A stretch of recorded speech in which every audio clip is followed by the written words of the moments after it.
तो सर जो साइकोलॉजिस्ट होते हैं, क्या वो दवाइयाँ नहीं लिख सकते? नहीं, साइकोलॉजिस्ट दवाइयाँ नहीं लिख सकते। सर जैसे कि अगर कोई डिप्रेस्ड फील कर रहा है या फिर किसी को एंग्जाइटी हो रही है या फिर थोड़ा अनईजीनेस हो रहा है, तो उसको किसके पास जाना चाहिए? देखिए, डिपेंड करता है कि पहले तो आपके पास फैसिलिटी क्या अवेलेबल है। इन जनरल ये कह सकते हैं कि अगर आपकी प्रॉब्लम माइल्ड है तो आप पहले साइकोलॉजिस्ट से मिल सकते हैं, और अगर मॉडरेट टू सीवियर है तो आपको साइकेट्रिस्ट से मिलना चाहिए पहले। तो सर मैंने अभी रिसेंटली एक आर्टिकल में पढ़ा था कि अगर किसी को मेंटल हेल्थ प्रॉब्लम है या फिर किसी भी मेंटल हेल्थ कंडीशन से अगर वो सफ़र कर रहा है, तो पहले साइकोलॉजिस्ट का रोल होता है, फिर साइकेट्रिस्ट का रोल होता है इफ़ ही और she requires medical help. But if you are talking कि साइकेट्रिस्ट भी काउंसलिंग एंड थेरेपीज ले सकते हैं, तो सर साइकोलॉजिस्ट का फिर क्या सिग्निफिकेंट रोल रहा? तो अगर साइकोलॉजिस्ट स्पेशलाइज्ड होते हैं थेरेपीज़ में, काउंसलिंग में, उनको स्पेशल उन्होंने अगर यही पढ़ाई की होती है, तो सिर्फ थेरेपी से ही सब क्यों नहीं ठीक हो जाता?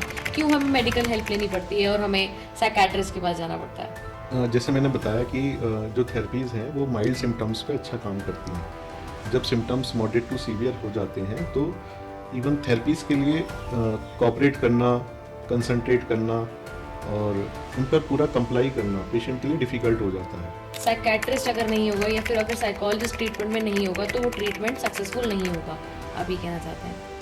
यस, काफ़ी पेशेंट में अधूरा रह सकता है, लेकिन जैसे फिर मैंने बताया माइल्ड केसेस में केवल साइकोलॉजिस्ट कि आपकी थेरेपी से आराम आ गया है तो yes you stuck with your psychologist और उनसे आप रेगुलर ट्रीटमेंट लें।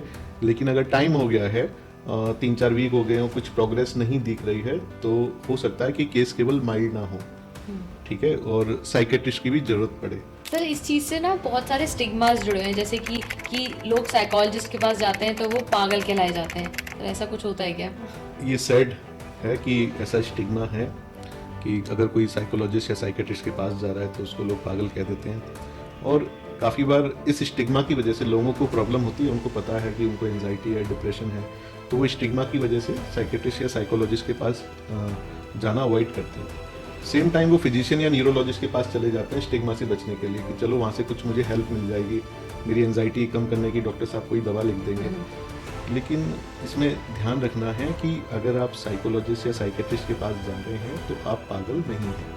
सर जैसे आपने कहा कि सीवियर अगर किसी को प्रॉब्लम है तो वो साइकेट्रिस्ट के पास जाता है, अगर सर ये वाइस वर्सा हो जाए, सीवियर वाला साइकोलॉजिस्ट के पास चला जाए और मीडियोकर लेवल वाला अगर साइकेट्रिस्ट के पास चला जाए, तो सर क्या हो सकता है उसमें? Hello friends, welcome back to our channel Athena behavioural health.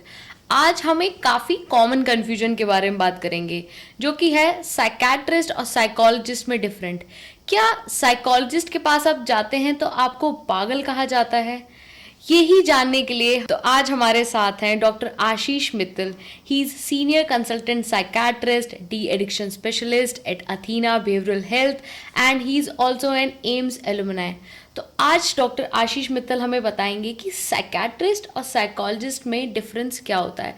Welcome Ashish sir, कैसे हैं आप? Thanks Gauri, I am fine. Sir कितना कॉमन क्वेश्चन है, और इनफैक्ट ये मुझे भी कई बार कंफ्यूजन होती है कि साइकेट्रिस्ट और साइकोलॉजिस्ट में एग्जैक्टली डिफरेंस क्या होता है। यस गौरी, ये केवल तुम्हारा ही क्वेश्चन नहीं, ये बहुत कॉमन क्वेश्चन सोसाइटी का भी है, लोगों का भी है। इवन जो डॉक्टर्स हैं, काफ़ी बार उन लोगों को भी ये डिफरेंस नहीं पता होता। डॉक्टर्स मतलब जो साइकेट्रिस्ट नहीं है। तो अगर साइकेट्रिस्ट की बात करते हैं तो साइकेट्रिस्ट डॉक्टर होते हैं, मेडिकल डॉक्टर। उनकी एजुकेशन क्वालिफ़िकेशन की बात करें तो साइकेट्रिस्ट पहले एमबीबीएस करते हैं, उसके बाद वो एमडी या डिप्लोमा डीपीएम साइकेट्री में करते हैं, और उसके बाद वो साइकेट्रिस्ट कहलाते हैं। कुछ लोग एमबीबीएस के बाद डीएनबी इन साइकेट्री करते हैं, तो वो लोग भी साइकेट्रिस्ट कहलाते हैं। तो ये हो गई साइकेट्रिस्ट की डेफिनेशन। क्योंकि ये लोग एमबीबीएस भी साथ में किए होते हैं तो इनको मेडिकल बैकग्राउंड काफ़ी पता होता है, मेडिकल नॉलेज इनको होती है, और ऐसे डॉक्टर होते हुए वो दवाइयाँ भी लिख सकते हैं, मेडिसिन वो लिख सकते हैं। और जो दूसरी मेडिकल इलनेस, क्योंकि उनका मेडिकल बैकग्राउंड है, तो वो उनको भी कोरिलेट अच्छा कर पाते हैं साइकेट्रिक इलनेस से, क्योंकि काफ़ी बार मेडिकल इलनेस होती हैं वो भी साइकेट्रिक इलनेस कॉज करती हैं, या साइकेट्रिक इलनेस के कारण काफ़ी मेडिकल इश्यूज हो जाते हैं। तो उस तरह से मेडिकल बैकग्राउंड होते हुए वो कोरिलेट अच्छा कर पाते हैं। और दूसरा, अगर साइकोलॉजिस्ट की बात करें, उनके एजुकेशनल बैकग्राउंड की बात करें, तो साइकोलॉजिस्ट यूजुअली बीए या बीएससी साइकोलॉजी में करते हैं। उसके बाद एमए या एमएससी साइकोलॉजी, क्लिनिकल साइकोलॉजी, या काफ़ी तरह की ब्रांचेज हैं जैसे ऑक्यूपेशनल साइकोलॉजी। तो उसमें वो अपना ग्रेजुएशन एंड पोस्ट ग्रेजुएशन करते हैं। उसके बाद वो एमफिल करते हैं या पीएचडी करते हैं साइकोलॉजी में। तो जैसे कि डॉक्टर्स को गवर्न करता है एमसीआई या एनएमसी जो मेडिकल बॉडी है, ऐसे ही जो साइकोलॉजिस्ट होते हैं उनको अपना आरसीआई रजिस्ट्रेशन करवाना ज़रूरी होता है। तो जो कि आप पोस्ट ग्रेजुएशन के बाद अगर आप एमफिल करते हैं या फिर कोई पोस्ट ग्रेजुएट डिप्लोमा करते हैं जो आरसीआई रजिस्टर्ड है, तो उसके बाद आपका आरसीआई में रजिस्ट्रेशन हो जाता है और उसके बाद आप साइकोलॉजी की प्रैक्टिस करने के लिए एलिजिबल होते हो और फिर आप क्लिनिकल साइकोलॉजिस्ट कहलाते हो। तो सर जो साइकोलॉजिस्ट होते हैं क्या वो दवाइयाँ नहीं लिख सकते? नहीं, साइकोलॉजिस्ट दवाइयाँ नहीं लिख सकते क्योंकि उनका मेडिकल बैकग्राउंड नहीं है। उन्होंने एमबीबीएस नहीं किया, जो बेसिक क्वालिफिकेशन है डॉक्टर कहलाने की एलोपैथी प्रैक्टिस में, तो और ना ही उन्होंने एमडी या डिप्लोमा किया साइकेट्री में, तो वो लोग कोई भी दवाई नहीं लिख सकते। कुछ साइकोलॉजिस्ट हैं जो होम्योपैथी का कोर्स करके कुछ होम्योपैथिक दवाइयाँ पेशेंटों को दे देते हैं, लेकिन इन जनरल साइकोलॉजिस्ट दवाइयाँ नहीं लिख सकते। सर जैसे कि अगर कोई डिप्रेस्ड फील कर रहा है या फिर किसी को एंजाइटी हो रही है या फिर थोड़ा अनईजीनेस हो रहा है, तो उसको किसके पास जाना चाहिए? देखिए, डिपेंड करता है कि पहले तो आपके पास फैसिलिटी क्या अवेलेबल है। अगर आपके पास केवल साइकोलॉजिस्ट अवेलेबल हैं आसपास या अप्रोचेबल, या केवल साइकेट्रिस्ट अवेलेबल हैं, तो आप उनको अप्रोच करोगे। और अगर आपके पास दोनों ही अप्रोचेबल हैं, तब आपको ये डिसीजन मेकिंग करनी है कि हमें किसके पास जाना है।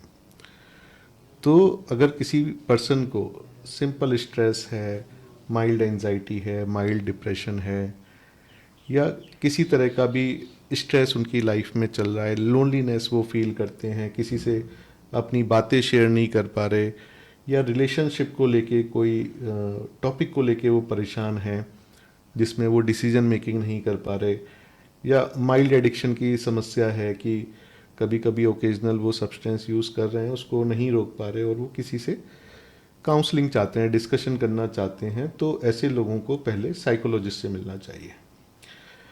अगर आपकी प्रॉब्लम सीवियर हो गई है कि आपको बहुत ज़्यादा पैनिक अटैक आ रहे हैं, बहुत सीवियर एंजाइटी है, डिप्रेशन है, और या साइकोसिस के सिम्टम हैं, वो चाहे माइल्ड हो या सीवियर हो, बाइपोलर इलनेस है, ओसीडी बहुत ज़्यादा बढ़ गई है, या बहुत सीवियर एडिक्शन है जो आप अपने से नहीं छोड़ पा रहे, और ये सारी प्रॉब्लम्स आपकी जो पर्सनल लाइफ है या प्रोफेशनल लाइफ है उसको बहुत ज़्यादा अफेक्ट कर रहे हैं, आपके रूटीन को बहुत ज़्यादा अफेक्ट कर रहे हैं, तो फिर आपको साइकेट्रिस्ट से पहले मिलना चाहिए। तो इन जनरल ये कह सकते हैं कि अगर आपकी प्रॉब्लम माइल्ड है तो आप पहले साइकोलॉजिस्ट से मिल सकते हैं, और अगर मॉडरेट टू सीवियर है तो आपको साइकेट्रिस्ट से मिलना चाहिए पहले। सर जैसे आपने कहा कि सीवियर अगर किसी को प्रॉब्लम है तो वो साइकेट्रिस्ट के पास जाता है, अगर सर ये वाइस वर्सा हो जाए, सीवियर वाला साइकोलॉजिस्ट के पास चला जाए और मीडियोकर लेवल वाला अगर साइकेट्रिस्ट के पास चला जाए, तो सर क्या हो सकता है उसमें? ये बड़ा ही अच्छा क्वेश्चन है। तो गौरी, आप पूछना चाह रहे हो कि अगर माइल्ड प्रॉब्लम वाला साइकेट्रिस्ट के पास चले जाए तो वो केस कैसे मैनेज होगा, और सीवियर प्रॉब्लम वाला पेशेंट साइकोलॉजिस्ट के पास चला जाए तो वो कैसे मैनेज होता है। और लोगों को इतनी नॉलेज भी नहीं है कि उनको खुद भी नहीं पता कि उनकी प्रॉब्लम माइल्ड है, मॉडरेट है, सीवियर है, तो ऐसे काफ़ी ओवरलैप दिखता है, और ये रूटीन प्रैक्टिस में भी हम देखते हैं। तो ऐसी कंडीशन में एक तो इन जनरल ये भी ध्यान रखना है, क्योंकि मेंटल हेल्थ को लेके अवेयरनेस सोसाइटी में बहुत कम है। तो जो इंडियन सेटअप की बात करें तो यूजुअली माइल्ड प्रॉब्लम वाले लोग यूजुअली क्लिनिकल हेल्प सीख नहीं कर रहे हैं। इसका मतलब ये है कि ये नहीं कि बिल्कुल पेशेंट नहीं आते माइल्ड प्रॉब्लम के साथ, लेकिन परसेंटेज बहुत कम होता है। यूजुअली जब लोग हेल्प सीख करते हैं तो उनकी प्रॉब्लम मॉडरेट टू सीवियर हो गई होती है, काफ़ी सारी कॉम्प्लिकेशन भी स्टार्ट हो गई होती हैं, काफ़ी सारा डिसफंक्शन भी पेशेंट की लाइफ में स्टार्ट हो गया होता है। तो यूजुअली ऐसे लोग ही फिर हेल्प सीख करते हैं। अब जो आपका क्वेश्चन था, जैसे माइल्ड प्रॉब्लम वाला पेशेंट साइकेट्रिस्ट के पास आ गया, जैसे मैंने एक्सप्लेन किया, हालांकि ये परसेंटेज बहुत कम होती है, बहुत रेयर ऐसा होता है। तो अगर ऐसा हो भी जाता है तो क्योंकि साइकेट्रिस्ट को अपनी ट्रेनिंग से पता रहता है कि हमें क्या करना है, और यूजुअली जो साइकेट्रिस्ट प्रैक्टिस करते हैं, जैसे हम अथीना में प्रैक्टिस करते हैं, तो it is a team. I am not a single person who is treating patient. तो जैसे हमारे यहाँ हमारी साइकोलॉजिस्ट की पूरी टीम है। We have 5-6 psychologist, clinical psychologist here in the campus. तो जब भी हमें ऐसा लगता है कि पेशेंट को केवल काउंसलिंग से बेनिफिट आ सकता है तो हम उनको काउंसलर के पास रेफ़र करते हैं और फिर पेशेंट का उस तरह से इलाज चलता है। या जैसे कि साइकेट्रिस्ट खुद भी काउंसलिंग कर सकते हैं, क्योंकि यूजुअली साइकेट्रिस्ट के पास पेशेंट लोड काफ़ी होता है, तो काफ़ी साइकेट्रिस्ट अवॉइड करते हैं काउंसलिंग करना। लेकिन अगर जैसे कि कोई माइल्ड केस आ गया और हमारे पास सफिशिएंट टाइम है और पेशेंट का रेपो अच्छा डेवलप हो गया है, तो साइकेट्रिस्ट खुद भी पेशेंट की काउंसलिंग करते हैं, और माइल्ड प्रॉब्लम है तो उसकी पेशेंट की हेल्प करते हैं प्रॉब्लम से बाहर आने में। और अगर फ्यूचर में उनको ऐसा लगता है कि वो पेशेंट को सफिशिएंट टाइम दे सकते हैं तो वो अपने पास रखते हैं केस को काउंसलिंग के लिए, नहीं तो वो साइकोलॉजिस्ट के पास रेफ़र कर देते हैं, जैसे हम अथीना में प्रैक्टिस करते हैं। तो सर, मैंने अभी रिसेंटली एक आर्टिकल में पढ़ा था कि अगर किसी को मेंटल हेल्थ प्रॉब्लम है या फिर किसी भी मेंटल हेल्थ कंडीशन से अगर वो सफ़र कर रहा है, तो पहले साइकोलॉजिस्ट का रोल होता है, फिर साइकेट्रिस्ट का रोल होता है इफ़ ही और she requires medical help. But if you are talking कि साइकेट्रिस्ट भी काउंसलिंग एंड थेरेपीज ले सकते हैं, तो सर साइकोलॉजिस्ट का फिर क्या सिग्निफिकेंट रोल रहा? गौरी, साइकोलॉजिस्ट का बहुत सिग्निफिकेंट रोल है मेंटल हेल्थ में। जैसे मैंने बताया कि जो मेंटल हेल्थ प्रोफेशनल हैं उनका काफ़ी क्रंच है, और अगर डॉक्टर्स की बात करें तो उनका सिग्निफिकेंट क्रंच है। तो जो डॉक्टर्स होते हैं बहुत ज़्यादा टाइम, जो साइकेट्रिस्ट होते हैं बहुत ज़्यादा टाइम नहीं दे पाते पेशेंट को, क्योंकि उनके पास पेशेंट लोड काफ़ी होता है। और दूसरा, अगर स्पेशलाइजेशन की बात करें, साइकोलॉजिस्ट थेरेपीज करने में स्पेशलाइज होते हैं। ठीक है, आपके साइकेट्रिस्ट काउंसलिंग कर सकते हैं, लेकिन जो थेरेपीज में जितना टाइम लगा के एक अच्छी काउंसलिंग करनी है, लंबे सेशंस लेने हैं, पेशेंट के फ्रीक्वेंटली सेशंस लेने हैं, तो साइकोलॉजिस्ट के पास ये टाइम सफिशिएंट होता है जो पेशेंट को दे लें, और वो ट्रेंड भी होते हैं बहुत ज़्यादा ऐसे पेशेंट को डील करने में भी काउंसलिंग में। तो अगर किसी पेशेंट को केवल काउंसलिंग चाहिए, फ्रीक्वेंट सेशन चाहिए, तो in my opinion they should visit psychologist, clinical psychologist.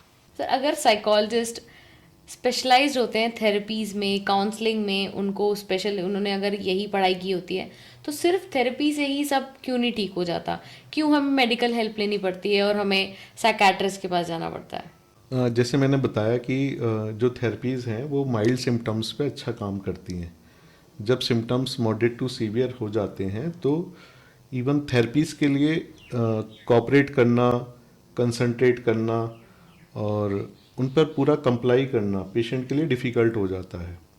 जैसे सीवियर मेंटल हेल्थ प्रॉब्लम जैसे साइकोसिस है, उसमें तो कोई थेरेपी इनिशियल डेज में काम ही नहीं करती। और जैसे सीवियर डिप्रेशन हो गया तो उसमें पेशेंट आप कंसंट्रेट ही नहीं कर पाएगा थेरेपी पे।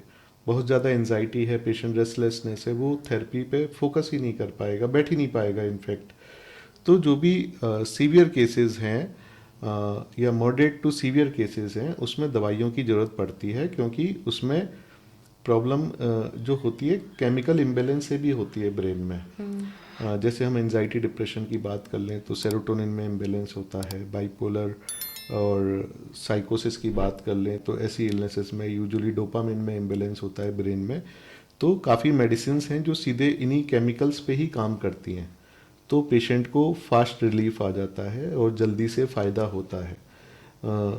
और इसी बेनिफिट को लेने में काउंसलिंग से बहुत दिक्कत होती है। Even moderate to severe cases में काउंसलिंग इतना रेस्पॉन्स शो नहीं कर पाती। तो जब सीवियर केसेस है, मॉडरेट टू सीवियर केसेस है, तो ऐसे केस में पेशेंट को मेडिकल ट्रीटमेंट लेना चाहिए और साथ में उनके साइकेट्रिस्ट की एडवाइस के हिसाब से जब सिम्टम माइल्ड हो रहे हैं तब उनकी काउंसलिंग स्टार्ट की जा सकती है जब पेशेंट रिकवरी फेज में है। तो डिफरेंट थेरेपी से, जैसे एनजाइटी डिप्रेशन में सीबीटी बहुत अच्छा हेल्प करती है, तो वो हेल्पफुल रहती है। साइकोसिस के केसेस में सपोर्टिव थेरेपी, कंप्लायंस थेरेपी, और जो फैमिली में डिस्टर्बेंस आ गए होते हैं, फैमिली थेरेपी, तो उसकी काफ़ी ज़रूरत पड़ती है। और जैसे हम यहाँ अथीना में फॉलो भी करते हैं, हमारे पास यूजुअली जो मॉडरेट टू सीवियर केसेस हैं, काफ़ी केसेस को एडमिशन की ज़रूरत पड़ती है। तो यहाँ पे थेरेपीज़ का बहुत सिग्निफिकेंट रोल है। तो जो ये साइकेट्रिस्ट एंड साइकोलॉजिस्ट जो ये टर्म है ना, तो it is like a team, so they work as a team. तो इनको बेसिकली हमें डिफरेंट नहीं समझना चाहिए। तो कोई जैसे पेशेंट क्लाइंट है, जब ये दोनों लोग ऐसे टीम काम करेंगे एक पेशेंट पे, तो पेशेंट में बेस्ट रेस्पॉन्स आएगा। तो जैसे मैं बात कर रहा था कि हम यहाँ पेशेंट एडमिट करते हैं, तो ऐसे टीम यहाँ काम करती है पेशेंट पे, साइकेट्रिस्ट की एंड साइकोलॉजिस्ट की। साइकेट्रिस्ट हैं, वो मेडिकल एंगल देखते हैं प्रॉब्लम का, मेडिसिन से पेशेंट को ठीक करते हैं, क्योंकि वो लोग काफ़ी साइकेट्रिक पेशेंट को देख के ट्रेन हुए होते हैं, तो उनकी जो डायग्नोसिस बनाने की कैपेसिटी होती है वो काफ़ी अच्छी होती है, हिस्ट्री टेकिंग से एंड एमएसई से एंड जनरल फिजिकल एग्जामिनेशन से। तो डायग्नोसिस बना के पेशेंट का इलाज करते हैं यहाँ पे। साथ में जो हमारी साइकोलॉजी की टीम है, जिसमें हमारे केस मैनेजर्स और क्लिनिकल साइकोलॉजिस्ट हैं, तो वो पेशेंट की सपोर्टिव काउंसलिंग, उनकी रूटीन स्ट्रक्चरिंग, और जो डिफरेंट थेरेपीज़ हैं जैसे आर्ट थेरेपी, तो वो उन सारी थेरेपीज़ को वो गवर्न करते हैं। जो हमारे क्लिनिकल साइकोलॉजिस्ट हैं, पेशेंट की प्रॉब्लम के हिसाब से सीबीटी आपकी हो गई, ईआरपी, उसको वो लोग इम्प्लीमेंट करते हैं पेशेंट पे। काफ़ी बार हमारे पास इमोशनली अनस्टेबल पेशेंट भी आते हैं, तो उसमें डीबीटी, जिसको डायलेक्टिकल बिहेवियर थेरेपी कहते हैं, तो वो हम स्टार्ट करते हैं। और जो हमारे ग्रुप काउंसलर हैं, तो वो ग्रुप काउंसलिंग के सेशन लेते हैं। हमारे पास जो डी एडिक्शन के पेशेंट आए हुए हैं, उनका ना केवल मेडिकल ट्रीटमेंट करते हैं, बल्कि साइकोलॉजिस्ट उनका motivation enhancement session and relapse prevention session, वो उनका यहाँ पर रेगुलरली हम लोग कंडक्ट करते हैं। तो जो साइकेट्रिक इलनेस के साथ कोई मरीज आ रहा है, तो उसका ट्रीटमेंट अगर हमें अच्छा आउटकम लाना है, तो इट इज़ एक कॉम्प्लिकेटेड प्रोसेस, और जो कि एक टीम के साथ ही आ सकता है। क्योंकि हो सकता है कि काफ़ी बार पेशेंट को डील करने में एक स्किल एक पर्सन के पास ना हो, लेकिन जब ये टीम मिलती है साइकेट्रिस्ट की एंड साइकोलॉजिस्ट की, जिसमें multiple doctors and multiple clinical psychologist involve होते हैं, तो वो अच्छा रिस्पॉन्स लेके आ पाते हैं। और जैसे हमारे काफ़ी पेशेंटों में फैमिली थेरेपीज़ की भी ज़रूरत पड़ती है, जहाँ पे जो पेशेंट की प्रॉब्लम है उससे पूरी फैमिली में डिसफंक्शन हो जाता है, या जो फैमिली में डिसफंक्शन है उससे पेशेंट की कंडीशन अफेक्ट हो रही होती है। तो हम यहाँ फैमिली थेरेपी काउंसलिंग भी कंडक्ट करते हैं, ना केवल पेशेंट की, फैमिली की भी, जो एंड में पेशेंट की मदद करता है उससे, उसकी प्रॉब्लम से रिकवरी में।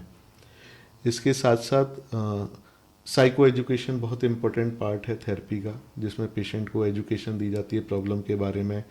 और compliance therapy, the need for regular treatment, ये पेशेंट को समझाना, ना केवल पेशेंट को, फैमिली को समझाना, ये इम्पोर्टेंट पार्ट होता है थेरेपी का। और ये सारी जो मैं बातें आपसे कर रहा हूँ, ये मेडिकल ट्रीटमेंट और जो सारी थेरेपी साथ में चलती हैं पेशेंट के, according to the patient need, क्योंकि साइकेट्री में हर पेशेंट यूनिक होता है। तो डिप्रेशन के जैसे हमारे पास 10 मरीज हैं, तो 10 की 10 पेशेंट का social cultural background, family background, उनके सिम्टम प्रोफाइल और सब अलग होते हैं। तो इस तरह से हर पेशेंट यूनिक होता है, उसकी नीड यूनिक होती है, और पेशेंट टेलर्ड थेरेपी पर फोकस किया जाता है, और साइकेट्रिस्ट एंड साइकोलॉजिस्ट एक साथ काम करें तो बेस्ट रिस्पॉन्स आता है। तो सर इसका मतलब साइकेट्रिस्ट अगर नहीं होगा या फिर अगर साइकोलॉजिस्ट ट्रीटमेंट में नहीं होगा तो वो ट्रीटमेंट सक्सेसफुल नहीं होगा, आप ये कहना चाहते हैं? यस, काफ़ी पेशेंट में अधूरा रह सकता है, लेकिन जैसे फिर मैंने बताया माइल्ड केसेस में केवल साइकोलॉजिस्ट की आपकी थेरेपी से आराम आ गया है तो yes you stuck with your psychologist और उनसे आप रेगुलर ट्रीटमेंट लें।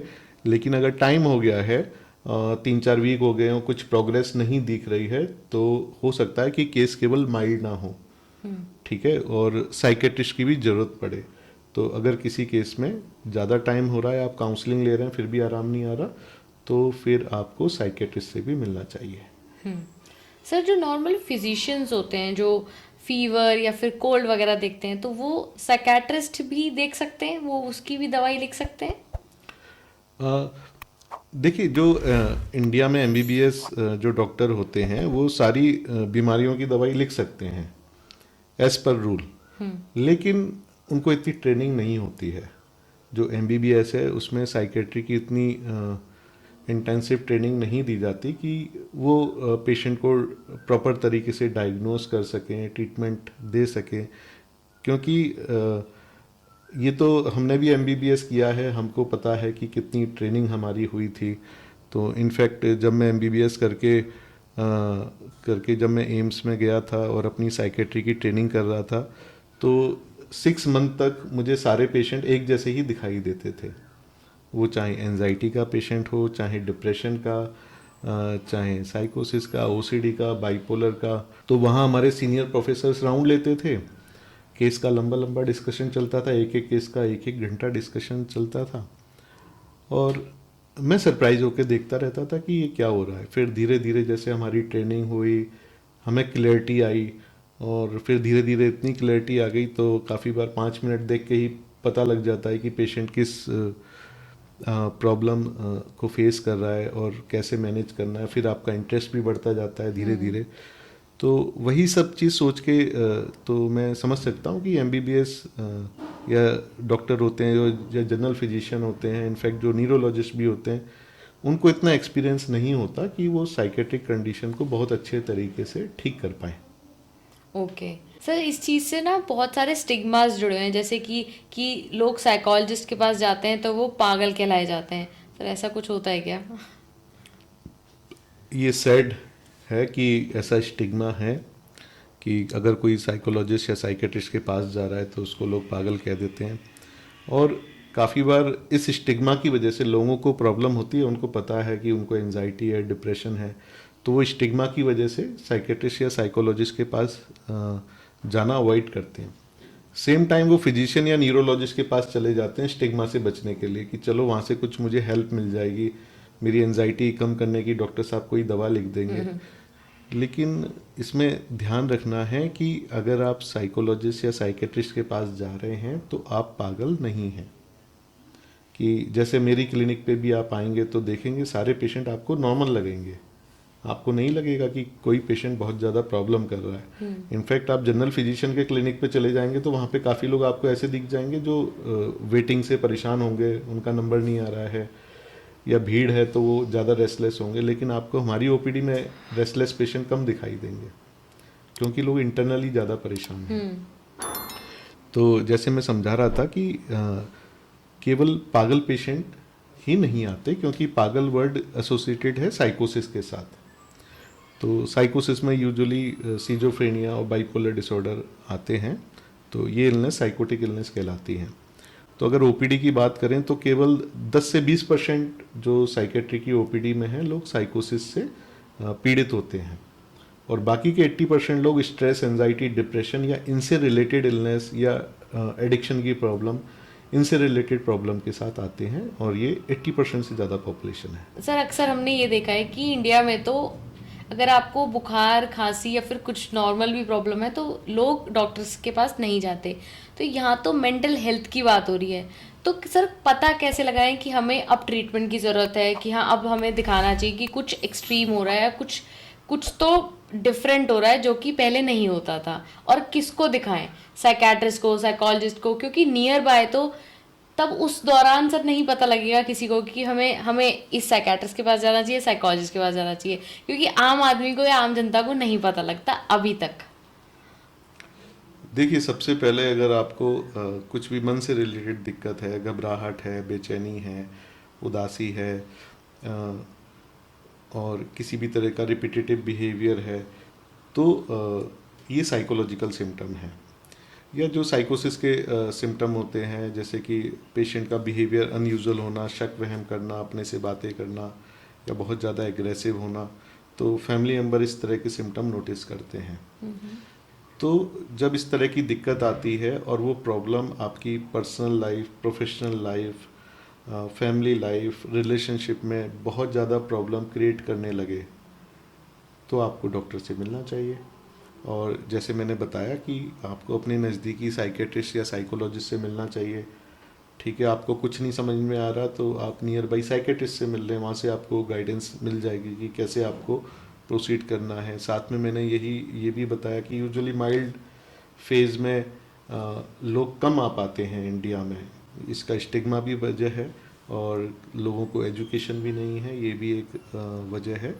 तो यूजुअली हम एक्सपेक्ट करते हैं कि जो लोग अब ट्रीटमेंट सीख कर रहे हैं वो मॉडरेट टू सीवियर फेज़ में हैं, तो वो अपना ट्रीटमेंट स्टार्ट साइकेट्रिस्ट से ही कर सकते हैं, इवेल्युएशन स्टार्ट कर सकते हैं। फिर वहाँ से आपको आपकी प्रॉब्लम के हिसाब से गाइडेंस मिल जाएगी कि आगे कैसे प्रोसीड करना है। बहुत सारे लोग बहुत ज़्यादा अच्छे एजुकेटेड हैं और वो अपने सिम्टम्स को जल्दी पहचान लेते हैं, जैसे फैमिली कन्फ्लिक्ट चल रहा है, किसी तरह का ऑफिस में स्ट्रेस चल रहा है और वो अच्छा नहीं फील कर रहे हैं, लोनली फील कर रहे हैं, they need somebody to talk, to ventilate their stress, their problem. तो ऐसे लोग सीधे साइकोलॉजिस्ट को अप्रोच कर सकते हैं नियर बाई, क्योंकि हो सकता है उनके केस में केवल काउंसलिंग की ज़रूरत हो। काफ़ी लोगों में इमोशनल प्रॉब्लम होती है, पर्सनैलिटी के इश्यूज होते हैं, इम्पल्सिव पर्सनैलिटी होती है, तो उनको डीबीटी, डायलेक्टिकल बिहेवियर थेरेपी की भी ज़रूरत होती है। तो वो इनिशियली स्टार्ट कर सकते हैं साइकोलॉजिस्ट से मिलना, और अगर बीच में ज़रूरत पड़े कि अगर सिम्टम बढ़ रहे हैं तो फिर साइकेट्रिस्ट की भी हेल्प ली जा सकती है। किसी को केवल एडिक्शन की प्रॉब्लम है, वो ओकेजनल एब्यूज़ कर रहे हैं एडिक्शन का और वहीं पे कंट्रोल करना चाहते हैं, तो वो सपोर्ट के लिए पहले काउंसलर से मिल लें। एडिक्शन अगर बढ़ गया है, काफ़ी समय से चल रहा है, नहीं छोड़ पा रहे, तो वो पहले साइकेट्रिस्ट से मिल सकते हैं और फिर ट्रीटमेंट का प्लान बनाया जा सकता है। तो इस तरह से आप अप्रोच कर सकते हो, जो ब्रीफ में मैंने बताया, सिम्टम प्रोफाइल और फिर आपको किससे मिलना चाहिए। सर, क्या ये ठीक है कि पहले अगर कोई साइकोलॉजिस्ट के पास जाएगा तो वो साइको एजुकेशन बहुत ज़रूरी है, फिर ही वो साइकेट्रिस्ट के पास जाता है फॉर मेडिकल हेल्प? नहीं, ऐसा कोई ज़रूरी नहीं है, आप कहीं भी पहले जा सकते हैं। जो मैंने अभी एक्सप्लेन किया, माइल्ड प्रॉब्लम है साइकोलॉजिस्ट के पास, मॉडरेट टू सीवियर प्रॉब्लम है साइकेट्रिस्ट के पास। जो साइको एजुकेशन वाला पार्ट है ट्रीटमेंट का, ये सब लोग करते हैं, चाहे आप साइकोलॉजिस्ट के पास जा रहे हैं या साइकेट्रिस्ट के पास। इनफैक्ट ये नेसेसरी भी है, अगर कोई गलती से नहीं कर रहा है साइकेट्रिस्ट या साइकोलॉजिस्ट, पेशेंट का आप इलाज कर रहे हैं और साइको एजुकेट नहीं कर रहे हैं पेशेंट को प्रॉब्लम के बारे में, तो ये रॉन्ग प्रैक्टिस है। अगर कोई ऐसा कर रहा है गलती से तो उनको ऐसा अवॉइड करना चाहिए। जैसे काफ़ी बार साइकेट्रिस्ट होते हैं, बहुत बिजी प्रैक्टिस होती है, उसमें इलाज करते समय काफ़ी बार वो भूल जाते हैं कि पेशेंट को साइको एजुकेट करना प्रॉब्लम के लिए। तो ऐसे में पेशेंट खुद पूछ सकते हैं डॉक्टर साहब से कि सर हमारी प्रॉब्लम क्या है, तो यूजुअली डॉक्टर इसका रिप्लाई करते हैं। तो सर, अगर कोई स्टूडेंट है जिसको साइकेट्री में भी इंटरेस्ट है और साइकोलॉजी में भी इंटरेस्ट है, तो उसको क्या परस्यू करना चाहिए इन फ्यूचर? देखो, अगर किसी को इंटरेस्ट है और उन्होंने 11th में बायोलॉजी ले रखी है और जो स्टूडेंट है बहुत ब्राइट है, और अगर वो मेडिकल एंट्रेंस क्रैक कर सकते हैं, मेडिकल एंट्रेंस एग्जामिनेशन, जो कि 12th के बाद जो बायोलॉजी के स्टूडेंट होते हैं वो नीट दे के MBBS करते हैं, अगर उनमें ये कैपेबिलिटी है, वो काफ़ी ब्राइट हैं, तो उनको साइकेट्री चूज़ करना चाहिए, साइकेट्रिस्ट बनना चाहिए। अगर आप पढ़ने में आप एवरेज हैं या फिर आप बहुत इंटेलिजेंट भी हैं और आप केवल काउंसलिंग पे ज़्यादा फोकस करना चाहते हैं, या फिर अगर आप नीट एग्ज़ाम क्रैक नहीं कर पाते फिर भी आप काउंसलिंग में जाना चाहते हैं, लोगों का साइकोलॉजी के थ्रू लोगों की हेल्प करना चाहते हैं, तो आप फिर 12th के बाद BA या BSc साइकोलॉजी करिए, देन MA MSc साइकोलॉजी करिए और फिर MPhil करिए, उसके बाद आप साइकोलॉजिस्ट बन सकते हैं। तो जिन लोगों का नीट क्लियर नहीं हो रहा और वो बहुत या जो लोग बहुत इंटेलिजेंट हैं और केवल काउंसलिंग से लोगों को ठीक करना चाहते हैं, उनको साइकोलॉजी की तरफ जाना चाहिए। जो बच्चे काफ़ी ब्राइट हैं, नीट क्लियर कर सकते हैं और लोगों की काउंसलिंग के हेल्प के साथ साथ मेडिकली भी लोगों को ठीक करना चाहते हैं, साइकेट्रिक इलनेस के साथ जो पेशेंट आते हैं उनको ठीक करना चाहते हैं, उनको डॉक्टर या साइकेट्रिस्ट बनना चाहिए। तो thank you so much doctor Ashish sir, आपने काफ़ी ज़्यादा क्लैरिटी दी हमें और हमारी ऑडियंस को कि साइकोलॉजिस्ट और साइकेट्रिस्ट में क्या डिफरेंस होता है। अगर ऐसे ही आपके और सवाल हों साइकेट्रिस्ट से रिलेटेड या साइकोलॉजिस्ट से या किसी भी फील्ड से रिलेटेड, तो आप हमारे कमेंट सेक्शन में डाल सकते हैं। Subscribe, like, comment, share and stay tuned. Thank you.